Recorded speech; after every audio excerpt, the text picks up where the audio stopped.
Hello. So we have such a special guest today. I have been so excited to get this guy on, and we're talking about a really fascinating topic too. It's one of his favorites, and it's a topic that absolutely fascinates me. We are speaking to Scott Rouse, and Scott has got an incredible background, which you'll learn all about if you're new to Scott. And we're talking about psychopaths. And this conversation was just absolutely fascinating. So I'm really excited to see what you make of it too. So check it out. Okay. Well, let's do this first. Let's go over what a psychopath is. That'd be awesome. There are lots of labels people give quote unquote psychopaths. One of the big ones, or one of the labels you'll hear, then people really don't know the differences in psychopaths and sociopaths and the malignant narcissists and all those types of things. Let's talk about what a psychopath isn't. There's a term you hear all the time called sociopath. And people say, oh, I know he's a sociopath. Sociopath is just something that really got its footing being used in court, because if you said psychopath, it makes most people are under the impression that if you're a psychopath, if you see a knife, you're just going to grab it and start stabbing everybody. That's not so. It happens sometimes when they go through those, they'll have an episode and they'll start doing that. But 99% of the time, that's not what it is. And most of the psychopaths that are out walking around out in the wild, you'll never know they are. Most of them don't know they are. That's the scary part of it. We'll talk about how they find out they're psychopaths in a few minutes. But when you start looking at them, the narcissist comes up in the different terms and degrees of narcissism. Well, when it comes to narcissism, every psychopath is a narcissist, but not every narcissist is a psychopath. Yeah. And people think there's a place between narcissist and malignant narcissist and then sociopath and then psychopath. The sociopath really is just another word, I guess you'd say. In real life, it would be a word for a hardcore criminal. They go to prison early. They get killed early. They kill people early, and they go to prison. They're just violent people. You know, there's no they're more on the nature versus nurture side of psychopathy.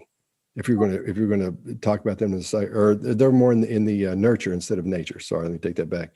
Because what happens is when you have a psychopath, you're dealing with someone. There's this thing called the amygdala. There are two of them, and they're in your brain, and they're about 1.5 inches in, and they're the ones that run your feelings. In other words, am I sad? Am I happy? What's happening here? I need to get ready for something. Empathy, especially empathy. That's where that's because we're talking about the limbic system. And in the limbic system, that's kind of sort of the engineer of the train of the limbic system. And when something is wrong with that, that's when you start having problems with someone being able to empathize with someone else. You see people who can kick a dog or be mean to animals or be mean to children all the time. I mean, you see that often. It doesn't mean they're a psychopath, but when they kill them, they burn them, and they torture them, those types of things, not even humans, yeah. Mm-hmm. That's when you're dealing with a psychopath. And a lot of times a psychopath will be, they'll put themselves in positions of power. They'll be everything from the bellboy to a police officer to a priest to a mayor, politician, you name it, anything in a position of power. That's where they want to be. Because when you're dealing with a psychopath, you're dealing with an ego. That's really all there is. They have no feel. They have no ability to feel for you because their amygdala don't work. It doesn't work. It's either damaged or it's missing or it's not functioning right. So you can be born that way. A lot of them are, or you can have an accident and that happen to you. You can take some kind of drug that fries parts of your brain, and that would happen. I don't know what the drugs would be, but that's what you always hear, or what I always hear. So you're dealing with someone who has no ability at all, none whatsoever, to feel sorry for you or to have any feelings you have. The way people get involved with them, it happens like this. Let's say you, Lily, you go to wherever it is you go all the time before the pandemic hit, and you meet somebody. And you think you meet this person, you're like, oh my gosh, this person is the most wonderful person I've ever met. They get me. They really understand me. And they say, you know what? I get you. I understand what kind of person you are. I see what you're doing. You're brilliant. And what you're doing is brilliant. I understand it. I get it. I mean, a lot of people don't understand it, but I get it. Hand to God, I see what you're doing. And you feel like you've met this kindred spirit who just gets you and understands you. And you think you understand them. And about 1.5 years later, you find out after you marry him, after 2 years or whatever, then you find out what happens when they call it the mask slips, and you see the psychopath in there. It's not the person you thought it was. And all this person is doing is imitating things he's seen and learned from other people by watching. Psychopaths, when they're young, they don't know they're psychopaths. They have no idea. Some of them to this day are older and don't know they're psychopaths. What happens is, I keep saying is this, but here's what usually happens in the chain of events when they find out. Let's say, for example, there's a psychopath and he would live or she would live, let's say, in downtown London. You know, there's a place down there, I can't remember what it is, near Soho, where they have lofts and stuff. So people would live up, they live there. Was a lot of action, a lot of people going by, a lot of things going on, because the psychopath really doesn't have any feelings, but what they do feel is adrenaline. They get a shot of adrenaline. They'll get that when there's a bunch of people around, a lot of action happening. So let's say this, Lily, if you were a psychopath and didn't know it, here's what might happen to you. Here's how you may find out. How old are you now? I'm 28. Okay, you would have found out about 5 years ago. And so what would happen that 5 years ago, you'd be in your loft, you know, down near Soho, and you'd think, well, I think tonight I'm gonna have Chinese food. And you go downstairs and you go down the street where everybody was. And as you're going down the street, you'd see an ambulance down there. And the closer you got, you'd see police cars, and you'd see a bunch of people standing around. You see a lot of things going on, people making a lot of this with their eyebrows. You may even see the grief muscle, which I think I can still do, where this thing turns into a U right here. You'll see that. Yeah. And you may see that a couple of times, and you'll know something important is going on, but you really don't you're really not sure what it is. And as the further you go, you walk up on this thing where it's a little child's been run over by a car, and the child is obviously dead. And the mother is over the child crying, just, you know, and they're trying to console her and try to pull her away from the body. And you see that. It's heavy stuff, not to you, but you see that and you go, I'm going to do Mugu Gai Pan. That's sweet and sour shrimp. That's what's going to be. And you go get sweet and sour shrimp, and you walk past that scene one more time on your way home, and you don't really think about it because you saw it earlier.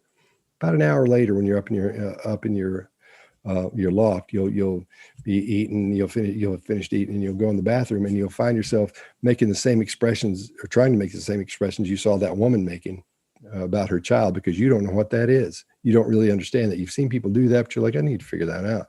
So you'll be in there trying to make all these expressions this woman made. And then you go, something's not right here. I wonder what's different about me. And then you figure out over the next few years that people have feelings. You've always heard about feelings. You've always heard about songs. Those things never affected you. But as you go through this and things continue, you start making these comparisons. And then you start saying, well, I've got to learn how to do that. Since everybody else does it, I know I don't have that, but I'm going to learn how to do it. Mm-hmm. And so you learn by listening to other people, and you'll hear psychopaths repeat what you say, if you say, or what other people say in an emotional situation. For example, there was a guy that was in Nashville that I knew, and I didn't know he was a psychopath. I didn't know him that long. And as I'm talking to him at one point, we were talking about taxes, and I said, these damn taxes, you know, it's you make all this and they take it away from you. And I had specific things that I said during this, right? And so there's a restaurant down near 2nd Avenue, which just got blown up, and it's on 4th Avenue, a couple of streets up in Nashville, and it's called the Palm. And so we were at the Palm, and we were in the little bar area there, because you can eat in the bar area, or you can go over in the other area, in the restaurant area. But we were sitting there in the bar area, and I heard this guy talking. I was getting ready to turn around, and when I did, I heard him say, "Damn it, taxes." I swear to God. And he said the same thing I said. And so I had bells and whistles going off. I'm like, oh no, this isn't good at all. Mm-hmm. So come to find out from his wife, who I knew, he had done some horrible, horrible things later on. They're still looking for him now. He's in Canada. Right. But he had done some horrible things to his children, done some horrible things to her, and almost killed all of them a couple of times. So it was a really bad situation. But my point being, you'll hear the psychopath that you know repeat things you've said if you're in an emotional state, but somewhere else where they're not sure you're listening, or they don't think you're listening, because they're trying to let other people know they have emotions. So that question never comes up. You know, why would you question anybody having emotions anyway? You wouldn't, but they want to, they'll exude these fake emotions. Wow. Can you hear that noise back there? No. Okay, good. Good. Something I'm So really curious about your thoughts on, Scott, is what you just said is fascinating. So if I'm understanding right, they'll mimic, right? That they're trying to showcase and display humanity. I've not in a professional context, but I've grown up around a lot of people on the autism and Asperger's kind of spectrum. And that happens a lot there, I've noticed, where there's a mimicking where it's like, well, I'm not sure how to be socially, I'm not sure how to act like a normal person, so I'll quote this thing, or I'll say the things that seem to work for other people. And so it's the same behavior in some ways, but coming from a different place, I think. How would you demarcate the difference between those two? Or am I okay? In the autistic person, I'm very familiar with that. Very familiar with it. The autistic person, most people are under the impression they don't even have feelings, because no matter what's going on, they have a lot of times will have a blank stare on their face, or an expression that won't fit with the situation. And when they smile, it'll be like this. They'll go away real quick, because they're trying to do that as well and try to fit in. A lot of them are really lonely, because they don't know how to fit in. So they're trying to imitate that to get along with you, because they want to connect with people. The psychopath does that because he wants you to think, or she wants you to think, that there's nothing wrong with them. They have emotions too. They're just like you, and they're coming from a different direction from it. So it's the intent of the psychopath is markedly different from the intent of using those with the autistic person. The autistic person is just trying to get along the best they can and connect and understand what's happening. Whereas a psychopath knows what's going on, and they're trying to get themselves into that situation so they can take advantage of something. That's all they're all about, is themselves. So they're trying to get in that situation for themselves so they can take advantage of you, get something from you, use you to help them get somewhere or get something from someone else or another situation. So those are the differences in that.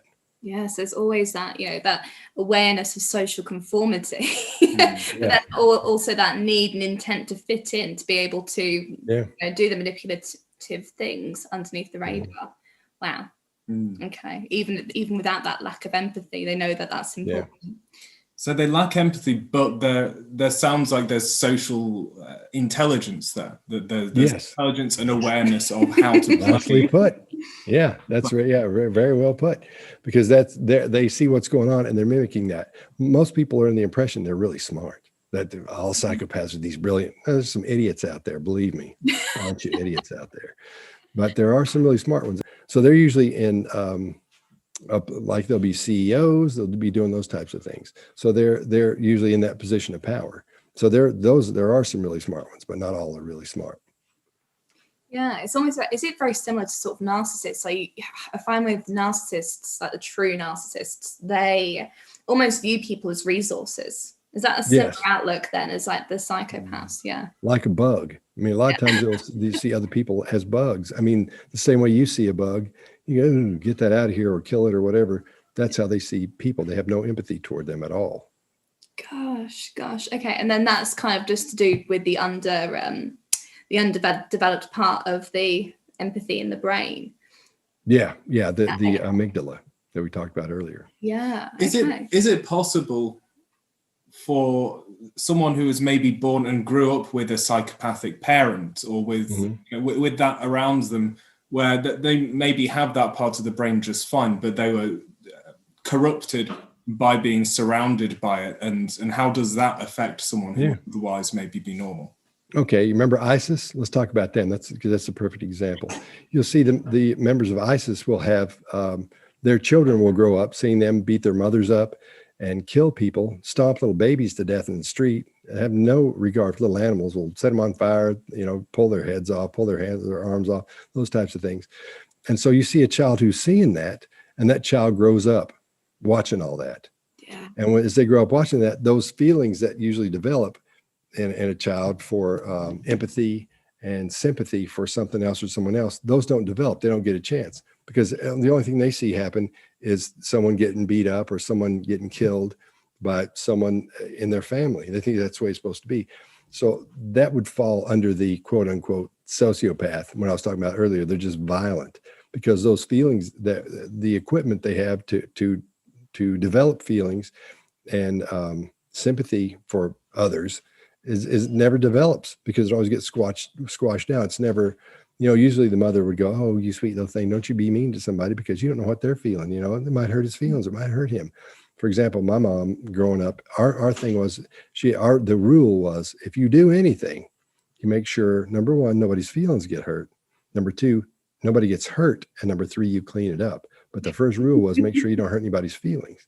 Yeah. So they don't have any of that whatsoever growing up and seeing that. So that usually is what you would term, if they're a lot of times they can be labeled as psychopaths because their behavior is really similar to a psychopath's, but that's the one that's been raised and from a nurture situation instead of the nature situation where you're born with a problem with your amygdala, you're raised where those feelings aren't nurtured and allowed to grow or to do anything with them. Yeah, it's like those belief systems have already been conditioned. It's acceptable. This is what you should believe. That's their level of social conformity. Yeah. So in the civilized kind of world that we all live in, where things are a lot more covert. Like we really psychopathic or just an abusive person, generally they know to play their cards close to their chest. Oh yeah. Until you've lured someone in, and once you've got them, then you can do what you like. So and then you tell everybody else that person's crazy. The psychopath will tell people that person has problems. They'll tell you, "You're crazy. I would never do that. I don't even know her." Yeah. Are you kidding me? I don't do that. I'm not the guy.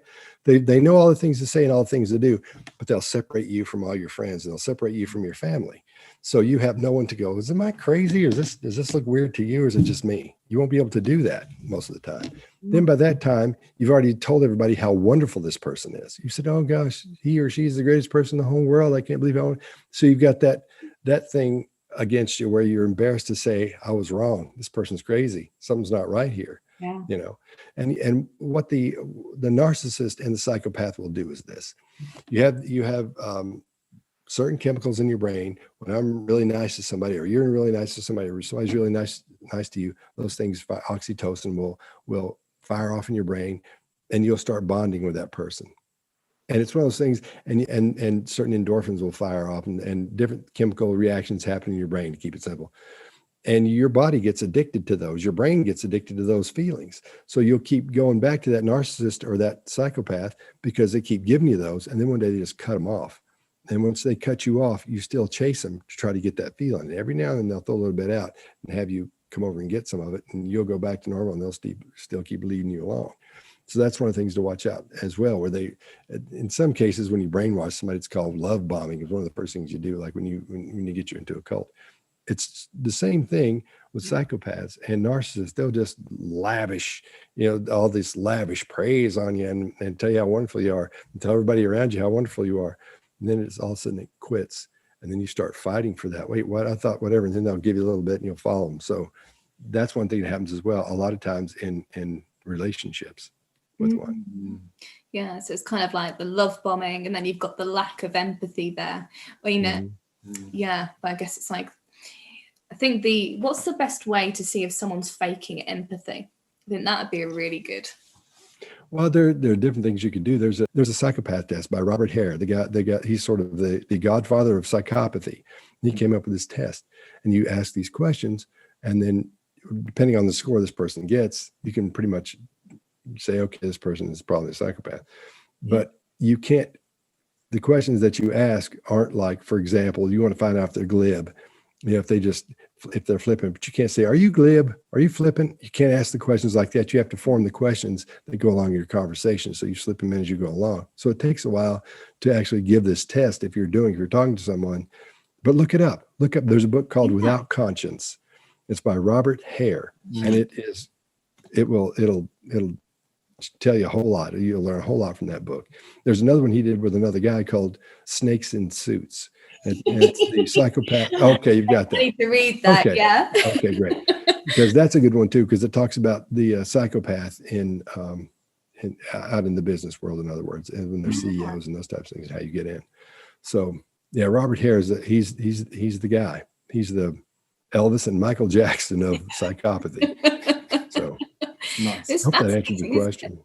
It's fascinating that they go into kind of like the power roles that you were saying there. And I think I remember you saying that they can be really good surgeons because they've got that disconnect already. Oh, yeah. And there was that book, Wisdom of Psychopaths, which was interesting to read, where here are the roles in society where they come in handy, like firefighting and surgery and things like that. Yeah, they don't understand that's what they are, but for some reason they're on the side of good, I guess you'd say.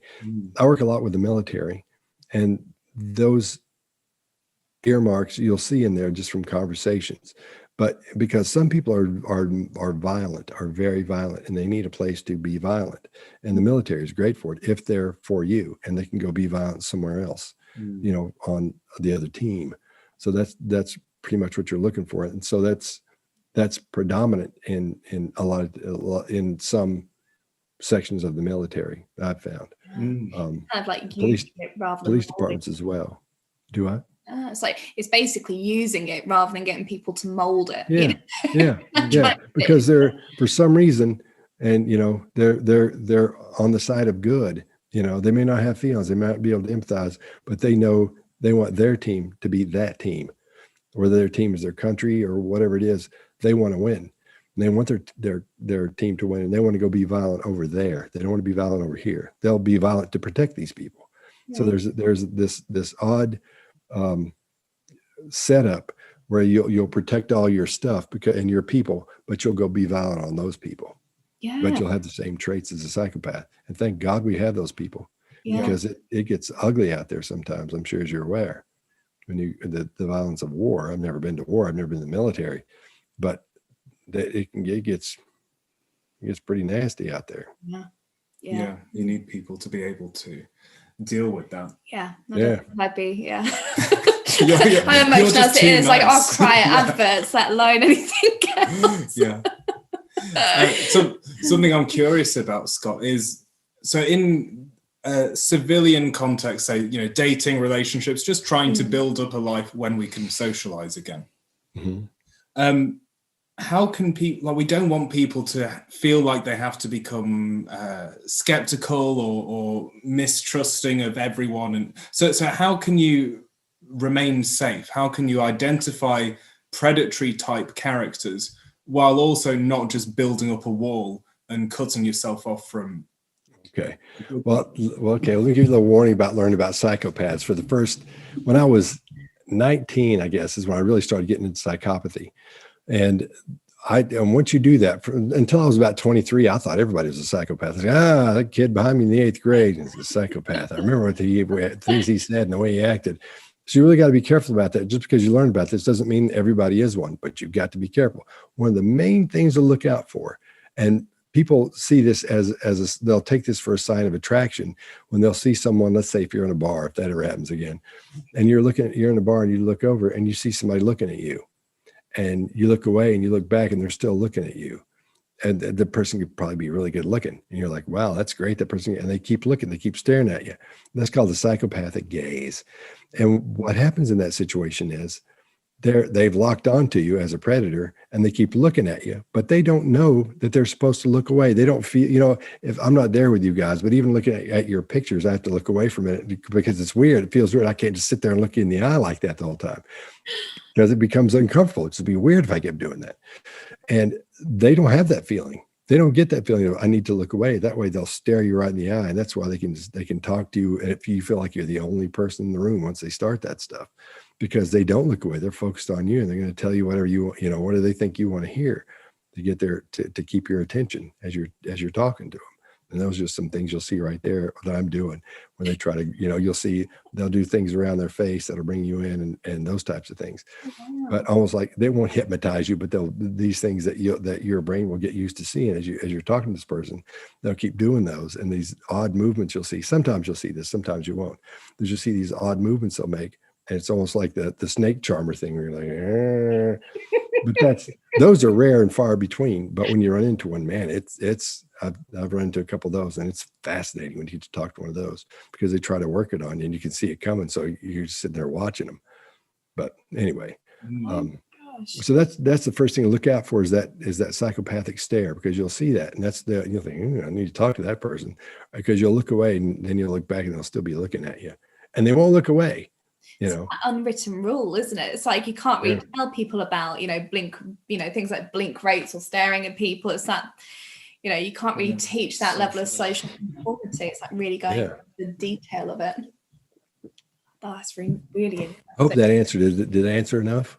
Yeah. Yeah. So that's for quite an advanced seducer style psychopath, I guess that would be. So let's say a workplace romance, or there's your boss or that person in the office who's charismatic and they've got all this stuff, and they're working on you and doing all the things that a perfectly good mate would do, or a good suitor, a good candidate. So how can you sort the wheat from the chaff? Are there any, other than that, in an initial contact scenario, there's that one. In a more long play situation, how can you sort between the two? After a while, you'll see something's not right about that person. You won't know what it is. But women can do this, man. 9 out of 10 times they'll say, I don't know what's right about that guy. I just don't like him. I don't know why. Or there's something not right about him. Yeah, he's good looking. Yeah, he's great. And I've been out with him a couple of times. It's so nice to me. But something's just not right there. You'll be able to almost sense this. It sounds crazy to me sitting here. You can sense whatever, but your brain picks up those things. There are two parts of your brain when you see things, especially when women see things. There's one called the fusiform gyrus. That's a little thing right in here, and right in here in your brain. And then you've got the mid-temporal gyrus that's right here. And then you have the locus ceruleus, which is about as big as a BB back at the base of your brain. And the fusiform gyrus will gather up and see all the little things that are going on in a person's face, and situationally things that are happening. And it'll gather that information, and it sends it back to the locus ceruleus.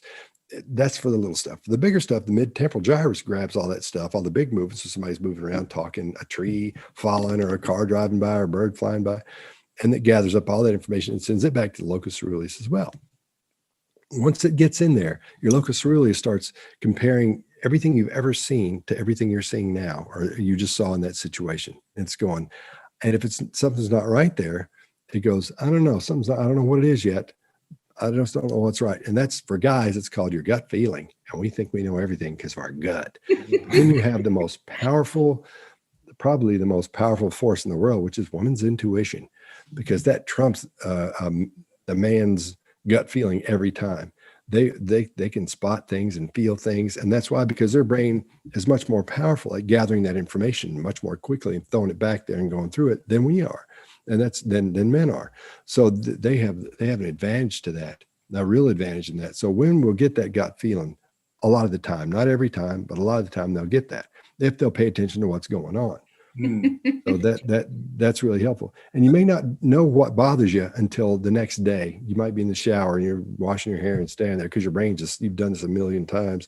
Your brain's just going, okay, soap, okay, whatever I'm going to do. So that's when your locus ceruleus goes, boom, okay, everybody's open, and let's take on everything. Let's go, let's bat it around the room, see what we got. And you go, oh no, he said this. That's not right. I know I don't like him now because he knows, and these things will connect. That's why people have big ideas in the shower, in the tub, and things like that, or driving, because your brain's just sitting there as your brain can think through those things. So one of the most common things that we hear when you work with someone who's been in an abusive relationship or just something that was bad is they'll say, I should have known. I saw these red flags at the beginning. I had that feeling. I just should have known, but I ignored it. I talked myself into it. And so there's paying attention to what's going on, but then there's paying attention to our own instincts, to our own survival mechanism. Why do you think people ignore that as often as they do? Because they're trained to. When you're a little kid, you don't have somebody going, don't think that, don't feel that. But as they get a little bit older, they go, oh, don't worry, he's fine. Yeah, but I don't know no, he's fine. It's your grandfather, or not your uncle, or whatever it is, or your dad's best friend. He's fine. Oh, okay. And so those feelings are sort of shut down the older you get. If you were left as a little kid and you were allowed to feel all those things, man, you'd probably be a mind reader, these days. But you're used to socially not saying anything about that, because everybody these days, everybody's perfect. Everybody has nothing wrong with anyone. You have to show you something's wrong. No, they don't. You can spot a lot of things that are wrong right out of the gate if you pay attention. And it takes, like, for me, I'm 58. So it's taken me 58 years to listen to that little Scott I've got down in my stomach that goes, hey man, something's not right here. So I listen to that little guy, man. I do. And women should do that too, especially in those situations in bars. Listen to that little girl that's in there from you were a kid up to now. You've been training her and saying, and you've been listening to her and you've been training her about all the stuff you bring in and think. So listen, when you get that little gut feeling, you get the women's intuition, listen to it. Because it makes, I can't tell you how many times I've talked to somebody who said, I know I shouldn't have gone out in that parking lot. Didn't see anything. I didn't, it was late and I could have had somebody go with me. But when I looked out there, even though I didn't see it, I just knew something was wrong with it. Their brain may have seen somebody duck, but slowly sit behind something, or just something that would lead up to what's going to happen. And they don't listen to it. And it can be some of the most, it will change your life if you don't listen to that sometimes. It'll for the worst. And so many times I've heard women say the exact phrase you said, and they said, I should have known. I shouldn't have done that. I knew I shouldn't have done that. And how many times you heard somebody say, I knew I shouldn't have done that. I knew it. They did know it. Their brain said, look, don't do that. Don't do that. Doing that, their guts going, don't do that. Don't do that. Listen to that. Listen to that. It can save your life. Yeah. I read probably about a couple of years ago now, the book, The Gift of Fear. That's where I'm going next. That's where I was going to go down. Yeah, it's a great book. It really is. I think you should give that to every woman in the world should get a copy of that. I'm not kidding. And they'll go, oh, I get it now. It's okay to step off the elevator if somebody gets on and I think they're creepy. It's okay to not do it. You don't know that person. You're going to hurt their feelings. Who cares? Get off the elevator. Somebody gets on, it looks weird. If they look weird and they get on, you just get right off. Or if you think you should start screaming, you start screaming. If not, that person will go, whoa, sorry, it's wasn't me or whatever. Do whatever it is. If you think you're about to get in trouble, don't say anything because you're afraid to say something. Yeah, it could save you. It could save you from a horrible, from that forward on life of thinking about that moment for the rest of your life. Yeah, so true. Because I think it is. It's that level of being polite. Being told what to think at that young age. I think that's such a great key element there. Sort of opened a lot of childhood memories of don't do this, sit down nicely, and be nice. Like you said, we get even conditioned from that age to ignore those feelings or tell ourselves that we're wrong in order to be polite or to basically fit in, isn't it? It's going back to that caveman era of like, you either fit in or you die, basically. Compliant. Yeah. Compliant people are easier to manage. Yeah, they really are, especially from a psychopath's point of view, because they know that personality type. They know they'll do that. Yeah. So I think this is the thing, isn't it? It's going back to that permission element. As soon as you're in that element where it's like, okay, you're giving something to do, or there's like the love bombing, you've also automatically got someone addicted to wanting that love or wanting that affection or wanting that thing. And I think that's the thing that fascinates me the most. You've almost made someone completely addictive and then allowing people to heal or go through the withdrawal period of that relationship when it eventually ends. So if I love to try and distill and like decode things in my head just to get something. So in terms of how people can deal with this, there's already a body language expert in those little pieces of the brain, the names which I've forgotten, but there's the expert there, but it's learning to listen to it. And so one of the biggest exercises people can do is learning to give themselves permission to pay attention to their own feelings and pay attention to their own instincts. And that in and of itself, rather than taking a checklist of, did he blink slower than such and such, is building that muscle memory so that then it comes naturally to actually have your own back. Is that on point? Right. It's kind of odd at first, because the things that your brain is seeing is that person may be looking somewhere just briefly for a little bit too long. You may not realize it. The guy most of the time won't realize that the person is looking at something too long. When a natural thing would be quicker, and whatever that situation is, they may look at a little too long and too much. For example, let's say you have somebody over. Let's say you two are married, and then you bring a guy home from when you were in college or something, you know, or in high school, and you haven't seen him for years, and he's your best friend growing up and all that. Let's say his name's Phil. And then you say, Lily, I'm bringing Phil home with me. He's from my guy. You've heard me talk about it. Oh yeah, Phil, bring him on in. We'll cook and we'll eat and we'll talk. Okay, great. And then as the night goes on, you know, Phil comes over and you all hang out and talk and eat, and Lily just acts like he's the greatest guy in the world, so nice to him. And you're like, oh man, it's so good seeing you. After all the talking and everything, the night comes to an end, and he gets up and he goes, hey bro, man, it's good seeing you again. You be careful out there too. And you all hug up real big, and then Lily's like, oh, you're so nice, man. Oh, Lily, you're so wonderful. And he hugs you, and you say, okay, we'll see you later, whatever. He goes, no sooner is that door shut than she turns to you and says, don't you ever bring that guy back in this house again. And you go, what? What's wrong with Phil? Phil? And she goes, yeah. And you say, what's wrong with Phil? And that's where she says, I don't know. Something's not right about that guy. That's because he's been maybe not looking at you from in places too long, but looking around the room, or when he's talking, he may start chopping his sentences up a little bit at the wrong place. Not like that bad, but your brain catches those things, and women's brain are going to see those things much faster than the men's brains.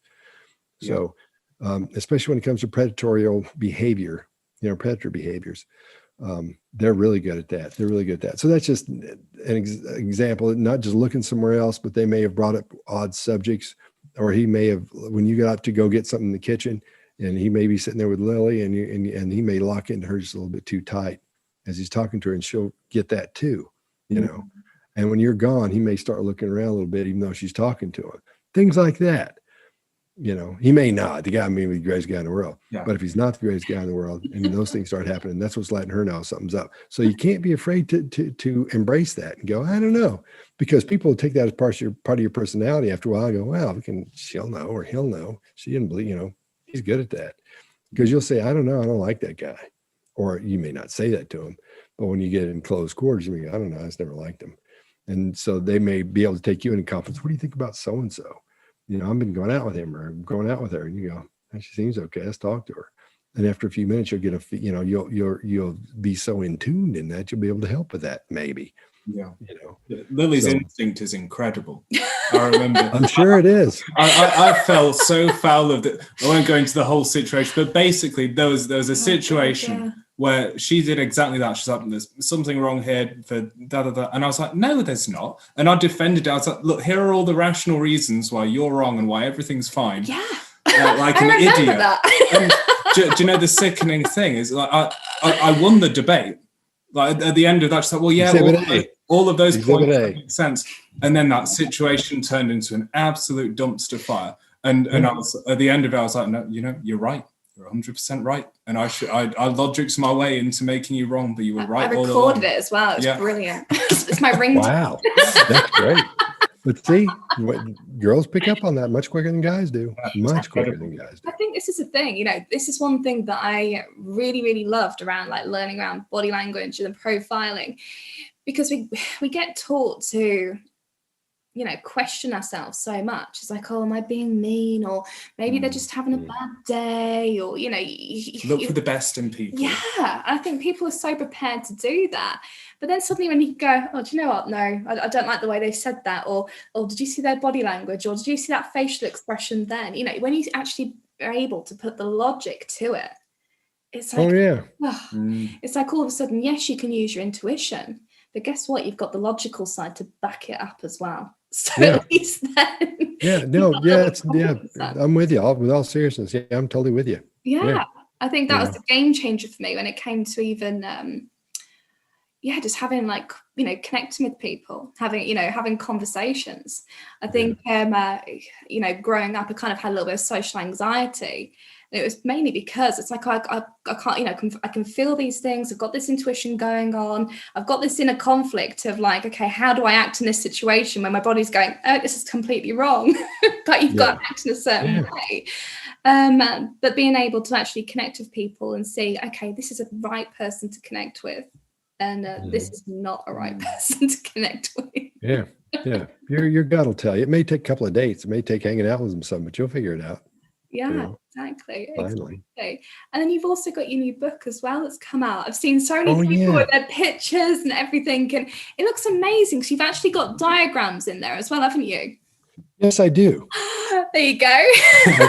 Repeat style.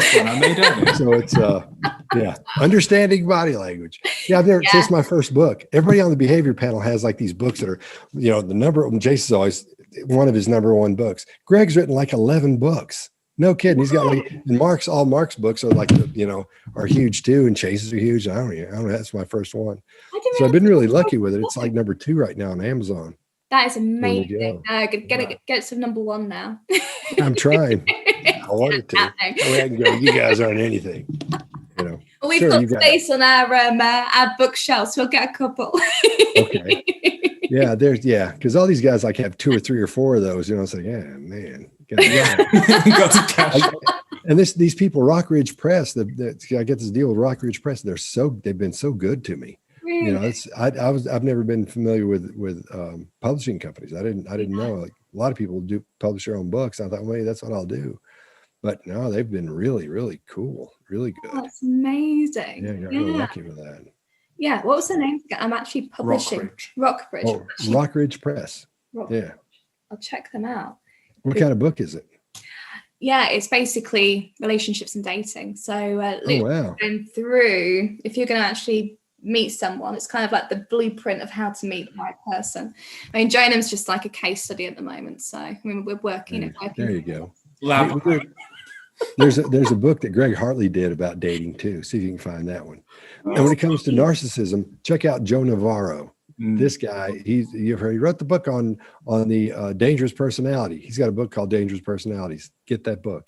Really? Okay. Yeah. I will do that. Thank you. So if you're out getting books, I get that.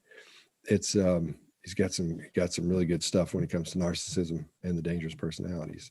So if that's what you're into, Joe's I always say he's the first 3 faces on the Mount Rushmore of body language. Do you guys know what Mount Rushmore is over there? We've heard of it. It's the thing that's like made into fridge magnets and things, right? That's the one. When you go where that is, you get a fridge magnet and take it home. Well, his head's and it's all presidents, but his is the first 3 heads on the 4 heads of my Mount Rushmore of body language anyway.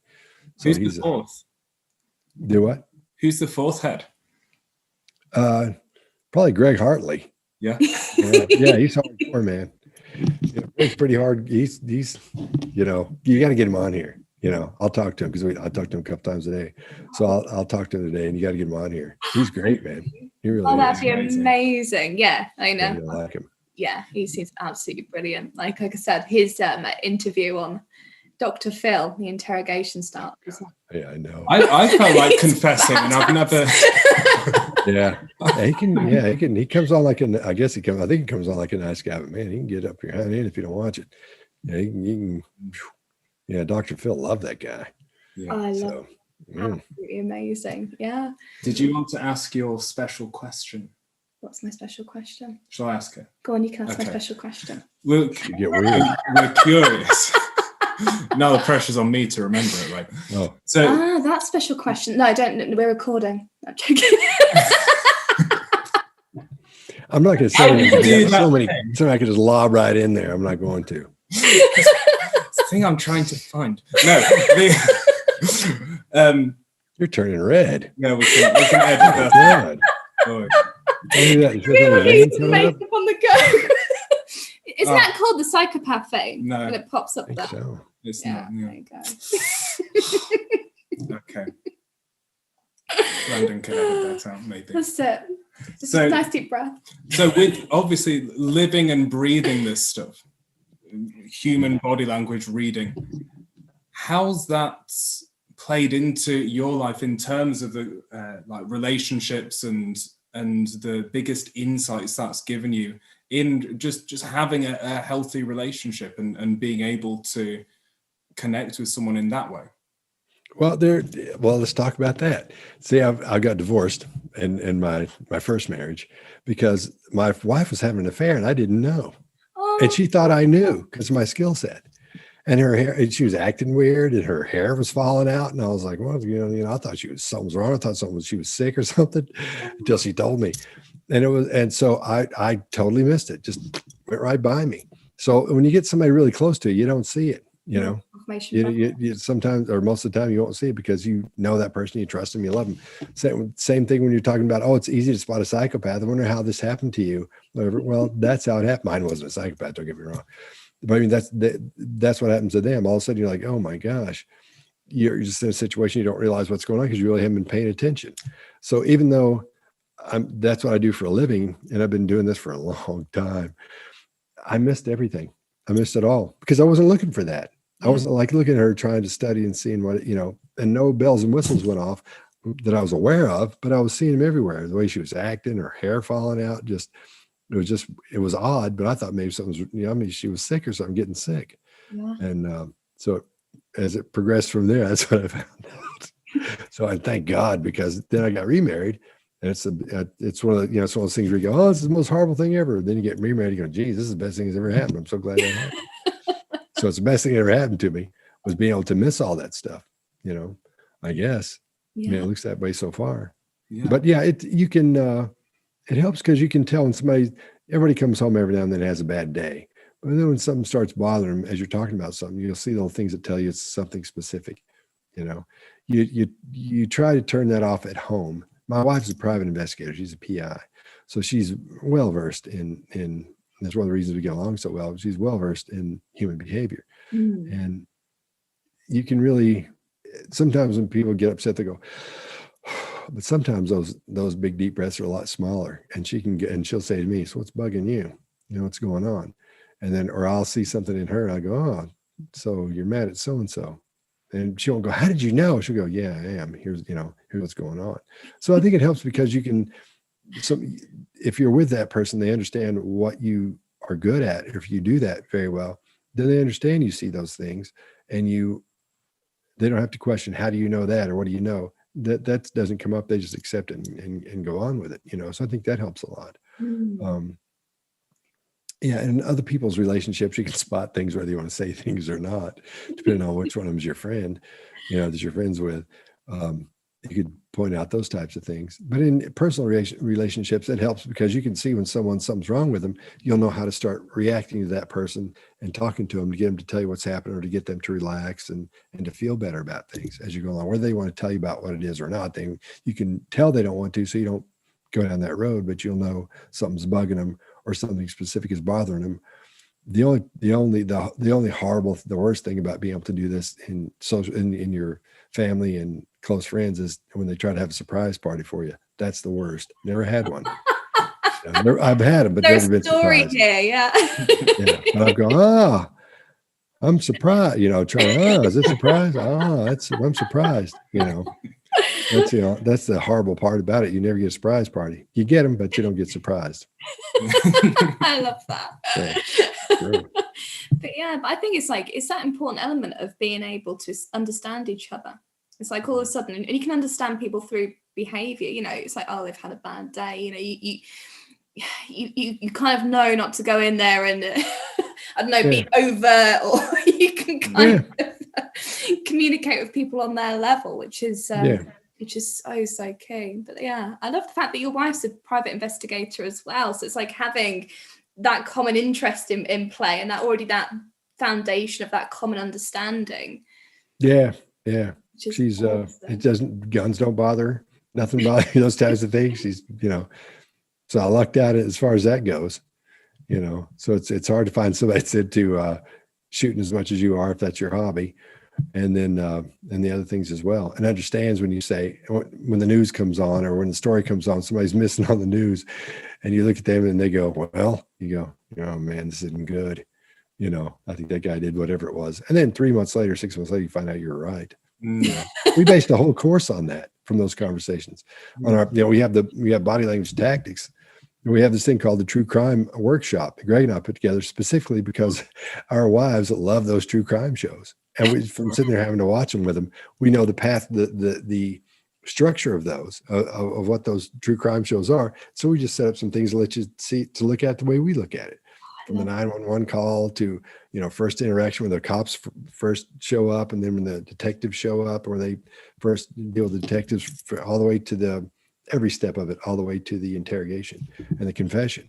So that's one good thing that's come from it. And I know from Greg as well, because we were just talking and we were like, we should do a course on this, because they're always saying, what about this? Look at this. I know this. A lot of times I'll have it figured out, but this is sort of helps you get through understanding what's happening and be able to say, oh, I see where we are now in the process, because there's a structure to that. Once there's a crime committed and you go through, then you got to deal, is this person a psychopath? What are we dealing with here? Could this person have done this, whatever it is? Why would they have done it? But could they have done it? Oh, anyway. God, great fun though. Yeah. Take that and have a bit of fun with it and making a course from it. That's brilliant. That's best in the Great British Bake Off and all that. Yeah.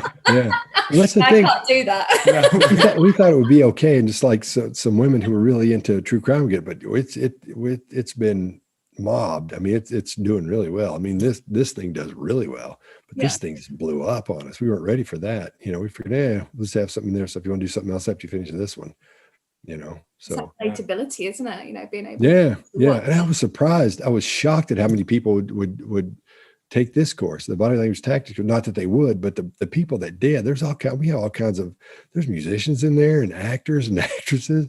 It's all kinds of people in there. We wouldn't know it unless they wrote and said, hey, but there's a bunch of them in there. So it's one of those, it really was a eye opener, I guess. I didn't realize this many people are into learn about body language and psychopathy and all those types of things really until we put that out. I thought I knew, but I didn't know that many people are into it or that into it, Yeah. It's like the behavior panel as well. Like as soon as you did that first episode on the Tiger King. Yeah. And that happened because we were getting on there, Greg and I were on Zoom all the time. And then and Mark was like, so Mark and I would Zoom, then Mark and Chase would Zoom. We'd all be Zooming each other. And then Greg was like, Greg and I were talking. We're like, well, let's get everybody together and let's do one of these shows. So that first one is the very first time we did it. We didn't even know we were going to do more than that, except at the end you'll hear us talking about, we should do this again. So we did one more, then one more. And that thing blew up.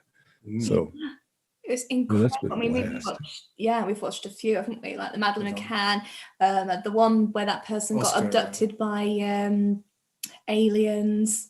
Pistorius, wasn't it? Yeah, it's like, man, we get the weirdest mail. We've been called what do we call it? We're hard left, and then we're hard right, and then we're devil worshippers, and then we're being hired by the McCanns, and then we don't like we don't believe that there's a possibility of anything living off the planet. And then we believe in lizard people. We get all these kinds of emails telling us what we think.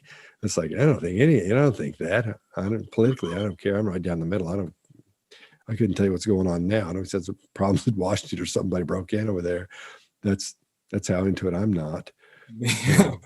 But yeah, that just the UFO lady was weird. She said she had UFO kids or whatever. Oh gosh, yeah. So I got a request from my mother. She messaged me yesterday, and she said, "You got to speak to these guys. Like, message them or something, and get them to find out if to watch the interviews after Elvis died or supposed to have died, and see check out all of those things, the interviews with his father and his brother and these guys." And see what the behavior panel says. Did Elvis die when they said he did, or is it? What's your mother's name? Mandy. Okay. She will love that. She messaged me. I said, "Tell you what, provide some YouTube links that you think would be good, and I'll send them across." So then she did. She sent this huge wall of like 5 or 6 different recommendations and the whole backstory. I thought, this is great. So did you send them to us? Sorry? Have you sent them to us at the behavior panel? No, yeah, that was literally this morning. Oh, okay. Yeah, because if he wants to write us, you can get hold of us at thebehaviorpanel@gmail.com. We spell it differently than you guys do. We don't have a U in there. A lot of people say it's the behavioral or a behavior with a BEHVIOUR, but that was the .com was taken, so we went with the OR. And we found that was in America they say behavior, where in everywhere else apparently they say behavior with a U in it. I know we had to have a look at our copywriting. It's like, okay, do we go American or do we go English? Yeah. Oh yeah, yeah.